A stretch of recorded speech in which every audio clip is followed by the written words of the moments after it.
భారత ప్రభుత్వం పాకిస్తాన్ చర్యల్ని తిప్పికొట్టేందుకు ఎప్పుడూ సిద్ధంగానే ఉందని, తగ్గట్టుగా 5 రకాల ఆయుధ సంపత్తిని కూడా కలిగి ఉన్నట్లు విశ్రాంత మేజర్ శివకిరణ్ అన్నారు.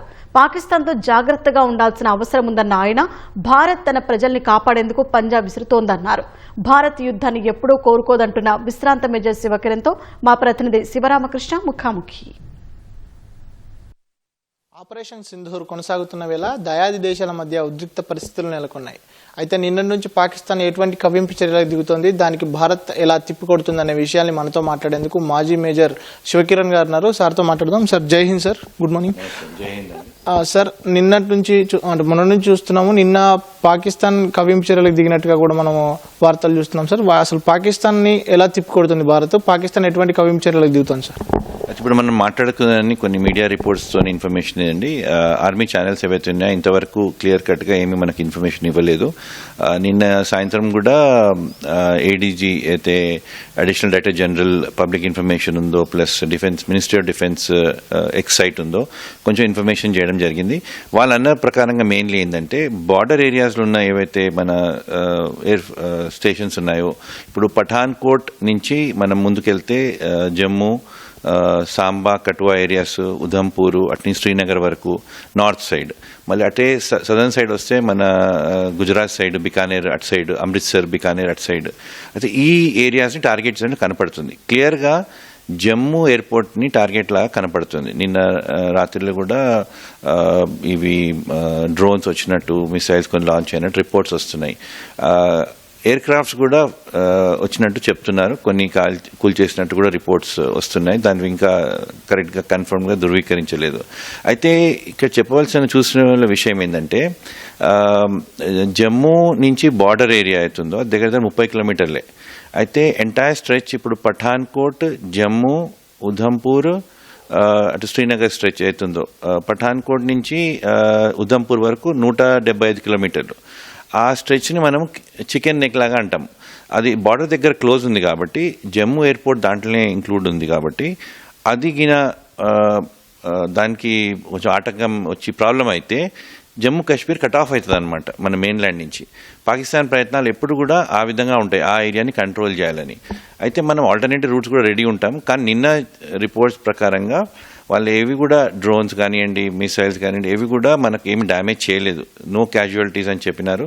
కాబట్టి we should go by whatever our forces are reporting. ఎక్కడ కూడా డ్యామేజ్ కానట్టు చెప్పినారు. అయితే మన ఎయిర్ డిఫెన్స్ సిస్టమ్స్ కూడా బాగా పనిచేసి వాళ్ళ డ్రోన్స్ని అవన్నీ టార్గెట్ చేసి డ్యామేజ్ చేయకుండా చేసినట్టు తెలుస్తుంది.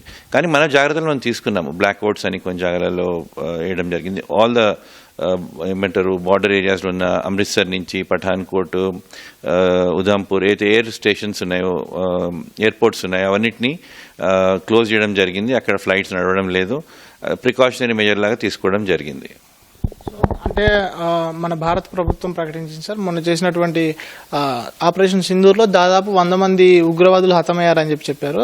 అయితే నిన్న పాకిస్తాన్ కూడా చెప్పింది 50 మంది భారత సైనికులు చనిపోయారని చెప్పారు. దీంట్లో విశ్వసనీయత ఎంతవరకు ఉన్నది సార్? ఏమన్నా సమాచారం దాని గురించి? మన దగ్గర నుంచి వచ్చిన ఇన్ఫర్మేషన్ డెఫినెట్లీ వెరిఫైడ్ ఇన్ఫర్మేషన్ ఉందండి. మనము మొన్న బ్రీఫింగ్లో చెప్పినట్టు కూడా క్లియర్ కట్గా కంట్రోల్డ్, మెజర్డ్, స్పెసిఫిక్గా మనకి ఇన్ఫర్మేషన్ ఉంది చేస్తున్నాం. మనం కూడా నాన్ ఎస్కలేటరీలో పనిచేస్తాం. నాన్ ఎస్కలేటరీ అంటే యుద్ధం ఇంకా ఎక్కువ కాలం మనం ఏం ప్రయత్నం చేయడం లేదు. ముందు కూడా మన దగ్గర ఎప్పుడైతే టెర్రరిస్ట్ సెంటర్స్ని అటాక్ చేసినప్పుడు మన దగ్గర ప్రూఫ్ ఉంది. అక్కడ సెల్ ఫోన్ యాక్టివిటీ తోటి ఎంతమంది ఉన్నారో మనం తెలుస్తుంది అన్నమాట క్లియర్గా. నిన్న పాకిస్తాన్ మినిస్టర్ కూడా ఏదో మాట్లాడుకుంటూ బీబీసీ ఛానల్లో అంటున్నారు, ప్రూఫ్ ఉందా అంటే సోషల్ మీడియాలో ఉంది అనేసిండు. సో అది వాళ్ళన్నీ అన్వెరిఫైడ్ ఉన్నాయండి. వాళ్ళ స్థితిలో లేరు, ఒక స్టేబుల్ ఎన్వైరన్మెంట్ లేదు వాళ్ళ దగ్గర. కాబట్టి వాళ్ళు చెప్పిన మాటలు నమ్మే అవసరం లేదు. కానీ ఒక జాగ్రత్త పడేది ఏంటంటే, వాళ్ళు పాకిస్తాన్ ఈ టైంలో ఈ యుద్ధ వాతావరణాన్ని వాళ్ళు ఎక్స్ప్లాయిట్ చేయొచ్చు, వాళ్ళ అడ్వాంటేజ్ వాడుకోవచ్చు. అయిన డ్యామేజ్ కంటే ఎక్కువ డ్యామేజ్ అయిందని చెప్పేసి ఇంటర్నేషనల్ సింపతి అవన్నీ తీసుకురావచ్చు. అయితే ఇప్పుడు నిన్న యుఎస్ కూడా కమెంట్ చేస్తూ దీని మీద వాళ్ళు ఏది కూడా ఇంటర్ఫియర్ కారు అని క్లియర్ చెప్పేసారు అనమాట. India Pakistan has to settle, మనకు కనెక్షన్ లేదు అన్నట్టు. చైనా కూడా సైలెంట్ ఉంది ఈ టైంలో. ఇవన్నీ చూస్తుంటే వాళ్ళ మీద ప్రెషర్ తొందరగా వస్తుంది. ఆ ప్రెషర్ వచ్చే వరకు ఎంత చేస్తారో చేస్తున్నారు. బట్ ఐ థింక్ మీరు ఒక్కసారి ఈ మ్యాప్ కూడా చూస్తే కరెక్ట్గా ఉంటుంది. ఎందుకంటే ఇప్పుడు పఠాన్కోట్ కనపడుతుంది మనకు. ఇప్పుడు క్లియర్గా పఠాన్కోట్ ఏరియా కనపడుతుంది. పఠాన్కోట్ నుంచి మనం జమ్మూ నుంచి మీద ఉదంపూర్ ఈ రోడ్ ఈ స్ట్రెచ్ అవుతుందో ఇది వాళ్ళు స్ట్రైక్ చేస్తున్నారు అన్నమాట. ఇప్పుడు అది ఇక్కడ నుంచి మనకు సియాల్కోట్ ఇక్కడనే ఉన్నది. ఇక్కడ నుంచి ఈ స్ట్రక్చర్ క్యాప్చర్ చేస్తే జమ్మూ కాశ్మీర్ కట్ ఆఫ్ అయితే ప్రయత్నంలో ఉంటారన్నమాట. కాబట్టి మనం కూడా జాగ్రత్త పడి ఇప్పుడు ఇక్కడ కింద అమృత్సర్ కూడా ఉంది. అమృత్సర్ నుంచి లాహోర్ ఇక్కడ చూడండి, అమృత్సర్ టు లాహోర్ ఒక 30-35 కిలోమీటర్లే ఉంటుంది, ఎక్కువ డిస్టెన్స్ లేదు. కాబట్టి బార్డర్ ఏరియా నుంచి అంతా వీళ్ళు టార్గెట్ చేస్తున్నట్టు క్లియర్గా ఒక ప్యాటర్న్ కనపడుతుంది అనమాట. అయితే మొత్తం చాలా మటుకు యాక్టివిటీ ఇక్కడిక్కడనే ఉన్నది. నిన్న మనము చేసినప్పుడు కూడా లాహోర్ని మనము నిర్వీర్యం చేసినాం, లాహోర్ ఎయిర్ డిఫెన్స్ సిస్టమ్ని. దాంతో అడ్వాంటేజ్ ఏంటంటే ఇప్పుడు మన ఎయిర్ క్రాఫ్ట్ ఈ ఏరియాకి ఫ్లై కావచ్చు అనమాట. లాహోర్ తర్వాత ఫైసలాబాద్ కూడా ఈ ఏరియాస్కి మనకు ఫ్రీ రన్ ఉంటుంది. ఎందుకంటే ఎయిర్ డిఫెన్స్ సిస్టమ్స్ ఉంటే ఎయిర్ అటాక్ అయినప్పుడు వాళ్ళని దాన్ని కౌంటర్ చేయొచ్చు. ఇప్పుడు అది లేవు కాబట్టి ఇప్పుడు మంచి ఆపర్చునిటీ. కానీ ఆ ఆపర్చునిటీ ఇండియా తీసుకుంటుందా లేదా అని చూడాలి. మన రిపోర్ట్స్ ప్రకారంగా మనం చాలా నిగ్రహంతో పేషెన్స్ తోటి బిహేవ్ చేస్తున్నాము. మనం దీన్ని ఎస్కలేట్ చేయడం లేదు. మనకు అవసరం లేదు యుద్ధం, వాళ్ళకు అవసరం ఉంది. అండ్ ముందు చూసినప్పుడు కూడా ఇంతకుముందు మీతో మాట్లాడుతున్నట్టు ఆపరేషన్స్ అయినప్పుడు నార్మల్లీ వింటర్ మంత్స్లో అవుతాయి. వింటర్ మంత్స్లో ఇంకా డిఫికల్ట్గా ఇప్పుడు మనం చూసినప్పుడు కూడా అన్ని నైట్ ఆపరేషన్స్ నడుస్తున్నాయి, డే టైం లేదు. నైట్లోనే యాక్చువల్ మన టెక్నికల్ కాంపిటెన్స్ అవన్నీ బయటకు వస్తాయి. ఎందుకంటే డే టైంలో విజిబిలిటీ ఉంటుంది కాబట్టి కొంచెము అటాక్ చేసినా ఈజీ, వాళ్ళని డిఫెండ్ చేయడం కూడా ఈజీ. నార్మల్లీ వార్స్ ఈ మధ్యలో అన్ని నైట్ టైం ఆపరేషన్సే అవుతున్నాయి. అయితే వెదర్ కండిషన్స్ చూసి కూడా చేస్తారన్నమాట. అయితే ఇంతో నేను చెప్పినట్టు సమ్మర్ మంత్స్ ఇప్పుడు మనకు ఏప్రిల్ టు జూన్ జూలై వరకు ఈ రోడ్ ఓపెన్ ఉంటుంది, శ్రీనగర్ టు ముందుకు పోయేది కనెక్టివిటీ అనమాట అది. అయితే ఈ వింటర్ మంత్స్లో స్నో వలన అవన్నీ రోడ్స్ అన్ని క్లోజ్ అయిపోతాయి అనమాట. అయితే అడ్వాన్స్ వింటర్ స్టాకింగ్ అని మనం ముందే రెడీగా ఉంటాము. అయితే ఇక్కడ ఆ ప్రయత్నాలు మనం ఆల్రెడీ చేసి మనం రెడీగా ఉంటామన్నమాట. మనకి ఇప్పుడు ఏమి ఇబ్బంది ఉండదు. కానీ ఈ ఏదైతే స్ట్రాటజిక్గా వాళ్ళు ట్రై చేసే ప్రయత్నం అయితే ఉందో బార్డర్ ఏరియా అమృత్సర్ నుంచి పఠాన్కోట్, జలంధర్, మరి జమ్మూ, కఠువా, సాంబా, ఉదంపూర్ ఆ ఏరియాని టార్గెట్ చేస్తున్నారు. I'm sure there is a plan in place. తిప్పి కొడుతున్నారు డ్రోన్స్ మన పడకుండా. అయితే ఇప్పుడు ఆర్మీ ఛానల్సే కాకుండా ఇప్పుడు మీడియా కూడా బాగా ఎక్స్టెన్సివ్గా ఉంది. నిజంగానే మనకి ఏమైనా డ్యామేజ్ అయితే ఇంతవరకు రిపోర్ట్స్ వచ్చేవి. కాబట్టి ఏమి అట్లా లేవు కాబట్టి మనం సక్సెస్ఫుల్గా వాళ్ళ డ్రోన్స్ని తిప్పికొట్టినట్టు అర్థమవుతుంది. సార్ ఇందాక మీరు చెప్పినట్టు అట్లా భారత ప్రభుత్వం చెప్పినట్టు మనం యుద్ధం కోరుకోవట్లేదు, భారతదేశం ఎప్పుడు యుద్ధం కోరుకోవట్లేదు. మా పైన జరిగేటువంటి దాడులు ఏవైతే ఉంటాయో వాటిని ఖచ్చితంగా తిప్పికొడదాం, పాక్ ఏ రేంజ్లో చేస్తుందో దానికి సమర్థవంతంగా తిప్పికొడదామని చెప్పి భారత్ చెప్తుంది. అయితే పాకిస్తాన్ వద్ద నిన్న జరిగినటువంటి SJ-400 సుదర్శన్ చక్ర వీటితో తిప్పికొట్టేప్పుడు INS విక్రాంత్ ఇప్పటికీ రంగంలోకి దిగిందా? దానికి సంబంధించి అఫీషియల్గా కొంతమేరకు ఇది ఇంకా INS విక్రాంత్ రాలేదని చెప్తున్నారు. ఒకవేళ INS విక్రాంత్ SJ-400 అట్లాగే మిగతా మన దగ్గర ఉన్నటువంటి ఆయుధ సంపత్తిని పాక్ ఏ మేరకు భరించగలుగుతుందో, పాక్ తిప్పికొట్టగలుగుతుందో మనల్ని? ఇప్పుడు చూస్తే ఇది చాలా లిమిటెడ్ ఆపరేషన్ లా కనపడుతుంది. అంటే ఇప్పుడు ఈ ఏరియాస్లోనే ఈ పఠాన్కోట్, జమ్మూ సెక్టర్లోనే మీరు నేవీ ప్లేయర్కి వస్తే కింద పోర్ట్ సైడ్ కరాచీ సైడ్ ఆపరేషన్లోకి వస్తుంది అనమాట. ఇంతవరకు అట్లా ఏమి ఇన్ఫర్మేషన్ లేదు. కానీ మనము ఈ మన ఆపరేషన్ సింధూర్ మొదలయ్యే ముందే అటు నేవల్ బ్లాకేట్ చేసినట్టు ఆల్రెడీ రిపోర్ట్స్ ఉన్నాయి. కాబట్టి మనం రెడీగా ఉన్నాము. ఇది ఒక ఫుల్ స్కేల్ వార్ లాగా కాదు అని అనిపిస్తుంది. అయితే ఈ కంటెంపరీ వార్ సిచ్యువేషన్లో ఇంటిగ్రేట్ అప్రోచ్ ఉంటుంది. ఆర్మీ ఒకటే ఆపరేట్ చేయదు, ఆర్మీ, ఎయిర్ ఫోర్స్, నేవీ కలిసి ఆపరేట్ చేస్తాయి. చేసినప్పుడు అప్పుడు ఏమవుతుందంటే నేవీ ఒక సైడ్ నుంచి మళ్ళీ ఇక్కడ ఆర్మీ తర్వాత ఎయిర్ ఫోర్స్ కలిసి. ఇంతవరకు మీరు అర్థం చేసుకునే విషయం ఏంటంటే mainly drones, unmanned aerial vehicles అవే ఆపరేట్ అవుతున్నాయి, మిసైల్ పంపిస్తున్నాము. యాక్చువల్గా ఫిజికల్గా మనుషులు కూడా ఇంకా ఆర్మీ ఇక్కడ కూడా పోలేదు. కార్గిల్ అట్లయితే ఆపరేషన్స్ అయినా ఆ స్టేజ్కి రాలేదు, రావద్దని కూడా అనుకుంటున్నాము. కానీ మీరు అడిగిన ప్రశ్నకు ఒక ఇంటిగ్రేట్ అప్రోచ్కి రెడీగా ఉన్నాం మనము. అండ్ మనం 3 దళాలు అయితే ఆర్మీ, నేవీ, ఎయిర్ ఫోర్స్ ఉన్నాయి. మన దగ్గర కొత్త కన్సెప్ట్ CDS అని కూడా పెట్టుకున్నాము, చీఫ్ ఆఫ్ డిఫెన్స్ స్టాఫ్ అని. ఆయన ఈ 3 కోఆర్డినేట్ చేస్తుంటారు. అయితే వీళ్ళందరూ కలిసి నిన్న కూడా ప్రధానమంత్రి CDSతో మీటింగ్స్ అవుతున్నాయి, క్లోజ్గా మానిటర్ చేస్తున్నారు. కానీ ఇటువంటి పరిస్థితుల్లో ఒక చిన్న ఇష్యూ ఏముంటుంది, పెద్ద ఇష్యూ ఏముంటుంది, ఛాలెంజ్ కమ్యూనికేషన్ అనమాట. మనకు ఫీల్డ్ నుంచి ఏమవుతుందో రిపోర్ట్స్ వచ్చేవి ఎంతవరకు కరెక్ట్, ఇప్పుడు మనకు నార్దర్న్ కమాండ్లో ఉదంపూర్ హెడ్ క్వార్టర్స్, ఉదంపూర్ వరకు ఏం ఇన్ఫర్మేషన్ వస్తుంది, ఏ విధంగా మానిటర్ చేస్తున్నారు, టెక్నాలజీ ఉంది మనకు. కానీ గ్రౌండ్ యాక్షన్ ఫైనలీ ఒక అంటే బెటాలియన్ లెవెల్ అనుకుంటాము, చిన్న కంపెనీ లెవెల్లో ఆపరేషన్ అన్నది చాలా కష్టం. మనం ఇక్కడ కూర్చొని మంచిగా మాట్లాడుకుంటున్నాం కానీ గ్రౌండ్లో చాలా ఇబ్బందులు అవుతాయి.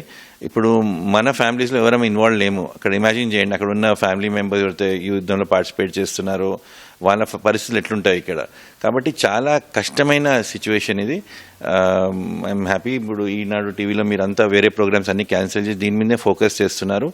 దీంట్లో ఫోకస్ చేస్తున్నప్పుడు మన స్ట్రెంగ్స్ గురించి మనం మాట్లాడుకోవాలి. ఎక్కువ మటుకు టెర్రరిస్ట్ ఏం చేస్తున్నారో అవన్నీ గురించి మనం మాట్లాడే అవసరం లేదు. వాళ్ళ ఇష్యూ మాట్లాడకుంటే టెర్రరిజంని మనం ఏ విధంగా ఫైట్ చేస్తున్నాము.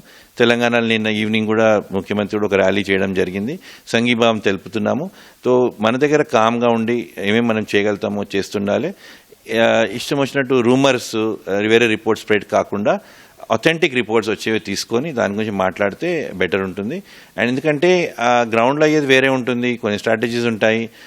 మన దగ్గర నుంచి కూడా అంత రిపోర్ట్స్ రావడం లేదు. కానీ గవర్నమెంట్ నుంచి అప్పుడప్పుడు రిపోర్ట్స్ క్లియర్గా వస్తే పబ్లిక్కి కాన్ఫిడెన్స్ ఉంటుంది. లేకపోతే మీడియా రిపోర్ట్స్ అవన్నిటితో కన్ఫ్యూజన్ అవుతుంది. సార్ అట్లే ఇంకొక విషయం ఏంటంటే ఇందాక మీరు అన్నట్టు ఫిజికల్గా వ్యక్తులు ఇంకా ఇన్వాల్వ్ కాలేదని చెప్పి, అయితే ఇటు అంతర్జాతీయ సరిహద్దుతో పాకిస్తాన్ భారత్ షేర్ చేసుకునే అంతర్జాతీయ సరిహద్దు రాజస్థాన్, గుజరాత్, పంజాబ్, జమ్మూ కాశ్మీర్ ఈ ప్రాంతంతో పాటు ఇటు ఈశాన్య రాష్ట్రాల వైపు కానీ ఇటు తూర్పు బంగ్లాదేశ్ వైపు కానీ ఇప్పటికీ బీఎస్ఎఫ్ను కట్టుదిట్టం చేసేది భారత ప్రభుత్వం. సో మనం ఎంత మేరకు వాళ్ళని ఎదుర్కొనే సత్తా ఉంది సార్ మన ఇండియా దగ్గర? బాగా స్ట్రాంగ్ ఉందండి. ఇప్పుడు మీరు అన్న ప్రకారంగా ఇంటర్నేషనల్ బార్డర్ అన్నప్పుడు బీఎస్ఎఫ్ఏ ఉంటుంది అక్కడ. పాకిస్తాన్ సైడ్ పాకిస్తాన్ రేంజర్స్ ఉంటారు, మన సైడ్ బీఎస్ఎఫ్ ఉంటుంది. బార్డర్ ఇంటర్నేషనల్ బార్డర్లో ఎల్ఓసి అనగానే ఆర్మీ దాంట్లో ప్లేలకు వస్తుంది అనమాట. కాబట్టి మన సంసిద్ధతో ఉన్నాము, బాగా స్ట్రాంగ్ ఉంటాము. నిన్న కూడా ఒక రేంజర్ని వాళ్ళు వస్తుంటే కాల్చి అంటే చంపేయడం జరిగింది. కాబట్టి బాగా స్ట్రాంగ్ ఉన్నాం, అట్లేమీ క్వశ్చనే లేదు. ఇండియాది ట్రైనింగ్ కేబిలిటీ సామర్థ్యం అయితే అంటామో డెఫినెట్లీ స్ట్రాంగ్. అండ్ ఈసారి దానికి తోడు రాజకీయంగా పొలిటికల్గా స్వేచ్ఛ కూడా ఇస్తున్నారు, ఫ్రీడమ్ కూడా. ఈ రెండు కలిపితే definitely we have an upper hand. And overall ఒక very stable environment. We're calling the shots now. మనమే డిసైడ్ చేస్తాం యుద్ధం కావాలన్నా వద్దా, ఆ పరిస్థితిలో మనం ఉన్నాము. కాబట్టి మన దగ్గర డ్యామేజెస్ కూడా ఏం లేవు. కానీ అయినా జాగ్రత్తగా ఉండాలి, చాలా జాగ్రత్తగా ఉండాలి. ఈ పరిస్థితులు ఇటువంటివన్నీ ఎస్కలేట్. నిన్న మీరు అడిగిన ప్రశ్నకు మళ్ళీ డిఫెన్స్ మినిస్ట్రీ నుంచి ఒక ప్రెస్ రిలీజ్లో అంటున్నారు, we will not escalate, non escalatory. మేము దీన్ని ఇంకా పెద్దగా కానీయము. అది అయితే పాకిస్తాన్ ఏమైనా చేస్తే అదే ఇంటెన్సిటీతో మేము రెస్పాండ్ చేస్తాము. దానికంటే ఎక్కువ అంటలేరు. మీరేం చేస్తారో అదే ఇంటెన్సిటీతో వీల్ రెస్పాండ్ అని. ఇవాళ చూడాలి మళ్ళీ ఇంకా, ఎందుకంటే చాలా ఫైరింగ్ అయిందని మీరు రిపోర్ట్స్ ఇస్తున్నారు, అఫీషియల్ రిపోర్ట్ ఏమీ లేదు. కాబట్టి ఏ విధంగా రెస్పాండ్ చేస్తున్నారో డే టైము. అండ్ ఇవాళ మనము ఎందుకంటే అప్పుడు కూడా 71 ఆపరేషన్స్ అప్పుడు కూడా మనం లాహోర్ దగ్గర చాలాకి వెళ్ళిపోయినాం అనమాట. అప్పుడు ఫోర్సెస్కి స్వేచ్ఛ లేదు. అప్పుడే స్వేచ్ఛ ఇచ్చుంటే మేబీ ఈ పరిస్థితి వాళ్ళు ఉండేది కాదు. కానీ సామర్థ్యంగా మంచిగా గట్టుదిట్టంగా మనము దాన్ని ఏవైతే వాళ్ళ ఎఫర్ట్స్ ఉన్నాయో దాన్ని తిప్పి కొడుతున్నాము. And maybe it will continue. అంటే ఎన్ని రోజులు అవుతుందన్నది తెలియదు. ఇంటర్నేషనల్ ప్రెషర్కి పాకిస్తాన్ ఫస్ట్ సక్కం అవుతుంది, దట్స్ ఫర్ ష్యూర్. సో అది నడుస్తుంది. సో ఇంకొకటి సార్, ఇప్పుడు సోషల్ మీడియాలో ఎక్కువగా భారత యువత నుంచి కానీ లేదంటే భారత సమాజం నుంచి కానీ వినిపిస్తుంది పాక్ ఆక్యుపైడ్ కాశ్మీర్ని కూడా తీసుకొచ్చేయండి అని చెప్తున్నారు. సో దాంట్లో పాసిబిలిటీస్ ఎంతవరకు ఉన్నాయి సార్? ఇది మేబీ ద రైట్ ఆపర్చునిటీ. ఇప్పుడు చూస్తే యాక్చువల్గా మనము మొన్న ఆపరేషన్ సింధూర్ చేసినప్పుడు కూడా మనం టెర్రరిస్ట్ స్థావరాల మీదే ఎక్కువ అటాక్ చేసినాము. పిఓకే అంటే పాక్ ఆక్యుపైడ్ కాశ్మీర్, అది మనది. అది దాన్ని తీసుకోవడం తప్పేమున్నది. కాబట్టి ఇప్పుడు ఒక సెంటిమెంట్ వస్తుంది. అప్పుడు 71 వార్లో బంగ్లాదేశ్ ఇట్లా క్రియేట్ చేసినాము. ఇప్పుడు మంచి అవకాశం ఏమో, కానీ it's not just a military solution decision. దీంట్లో ఎట్లా అంటే మన దాంట్లో మనకు ఒక ప్రజాతంత్రం ఉంది, డెమోక్రసీ ఉంది. కాబట్టి మన డెసిషన్స్ అన్నీ అందరం అంటే normally public representatives, the prime minister వాళ్ళందరూ డిసైడ్ చేస్తారు. ఎవరంటే వాళ్ళు అనుకునే కాదు. పాకిస్తాన్ లాగా కాదు మన దేశము. కాబట్టి ఒక మెచ్యూర్ డెసిషన్ తీసుకుంటారు. కానీ అదైతే ఒక శాశ్వత సొల్యూషన్ ఉంటుందేమో అని అందరి అభిప్రాయం ఉంది. ఎందుకంటే చాలా రోజులు పిఓకేలోనే వీళ్ళు సెంటర్స్ నడిపించి మనకు ప్రాబ్లం చేస్తున్నారు. తీసుకుంటే ఒక హిస్టారికల్ బ్లండర్ కరెక్ట్ అవుతుందేమో అనిపిస్తుంది. ఇంకొక విషయం సార్, చివరి ప్రశ్న. భారతదేశం మొత్తం కూడా ఎటువంటి అంటే నార్మల్గా ఇప్పుడు భారతదేశంలో ఉన్నటువంటి యువత కానీ వ్యక్తులు కానీ భారత పౌరులు కానీ ఇటువంటి యుద్ధ సమయంలో ఎటువంటి అంటే వాళ్ళ వ్యక్తిగతంగా ఎటువంటి బాధ్యతగా ఉండాలి సార్? ఒకటేమో మిస్ఇన్ఫర్మేషన్ అండి. బేసికలీ ఇవాళ రేపు టెక్నాలజీ వలన ఇన్ఫర్మేషన్ చాలా వస్తుంది. ఏదంటే అవి షేర్ చేయకుండా, తప్పుడు సమాచారాలు ఇంకా పెంపొందించకుండా ధైర్యంగా ఉండాలి. ఎక్కడైనా రూమర్స్ వస్తే ఆపాలి. తర్వాత రెస్పాన్సిబుల్గా ఉండాలి. మన పనులు మనం చేసుకోవాలి. ఇప్పుడు ఇండియన్ గవర్నమెంట్ పని ఇండియన్ గవర్నమెంట్ చేయనియాలి. ఏవైతే ఫోర్సెస్ ఉన్నాయో ఆర్మీ, నేవీ, ఎయిర్ ఫోర్స్ వాళ్ళ పని వాళ్ళు చేయనియాలి. జాగ్రత్తగా ఉండాలి. రూమర్స్ వినొద్దు. ఇటువంటి సిచ్యువేషన్లో ఏమవుతుందంటే నార్మల్గా ఒక ప్యానిక్ వచ్చేస్తుంది. కొంచెం మంది డబ్బులు కలెక్ట్ చేసుకోవచ్చు, లేకపోతే రాషన్స్ మీద ప్రెషర్ రావచ్చు, అటువంటి ఇప్పుడు పెట్రోల్ మీద కూడా ప్రెషర్ రావచ్చు. అవన్నీ కాకుండా జాగ్రత్తగా ఉండి రెస్పాన్సిబుల్ కమ్యూనిటీస్ లాగా బిహేవ్ చేయాలి. ఎక్కడైనా ఏమైనా అవుతుంటే అఫీషియల్ ఛానల్స్లో రిపోర్ట్ చేయాలి. నిన్న మన మాక్ డ్రిల్ అయినప్పుడు కూడా మన హైదరాబాద్ లాంటి ప్రాంతంలో అందరూ బాగా రెస్పాండ్ చేస్తున్నారు. జాగ్రత్తగా ఉండి ఎక్కడైనా ఏమైనా ఇష్యూ ఉంటే తొందరగా గవర్నమెంట్ ఛానల్ రిపోర్ట్ చేయడానికి, కానీ గవర్నమెంట్ కూడా యాక్సెసిబుల్ ఉండాలి. గవర్నమెంట్ కూడా ఇప్పుడు కొన్ని నంబర్స్ ఇచ్చి ఎక్కడ మనం ఇన్ఫర్మేషన్ ఇవ్వగలుగుతామో చేసుకుంటే అది కమ్యూనికేషన్ ఇంప్రూవ్ అవుతే బాగుంటుంది. అండ్ కంట్రిబ్యూట్ చేయాలి, నేషన్ని సపోర్ట్ చేయాలి, ఆర్మీని సపోర్ట్ చేయాలి. ఆర్మీ వ్యతిరేకంగా ఎవరైనా సర్వీసెస్ వ్యతిరేకంగా మాట్లాడితే దాన్ని ఆపాలి. నిన్న చేసినట్టు ర్యాలీలు చేసుకోవచ్చు. జాగ్రత్తగా ఉండాలి. ఈ టైంలో మినిమం ట్రావెల్ చేస్తే బెటర్. ట్రావెల్ అవాయిడ్ చేసి ఎక్కువ డిస్ట్రాక్షన్స్ లేకుండా మన పనులు ఏవైతే ఉన్నాయో మనం చేసుకొని ఫోకస్డ్గా నేషన్కి, దేశానికి ఏ విధంగా మనం సపోర్ట్ చేయగలుగుతామో అది చేయాలండి. సో ఇవి మొత్తంగా విశ్రాంత మేజర్ శివకిరణ్ గారు చెప్తున్నటువంటి విషయాలు. పాకిస్తాన్ యుద్ధమే కావాలంటే యుద్ధాన్ని ఇచ్చేందుకు భారత్ ఎప్పుడూ సంసిద్ధంగా ఉందని, అట్లాగే భారత్లో ఉన్నటువంటి ప్రజలు అందరూ కూడా వ్యక్తిగత బాధ్యత పాటించాలని చెప్పి చెప్తున్నారు. కెమెరామెన్ ప్రేమ్తో శివరామకృష్ణ ప్రసాద్, ఈటీవీ న్యూస్, హైదరాబాద్.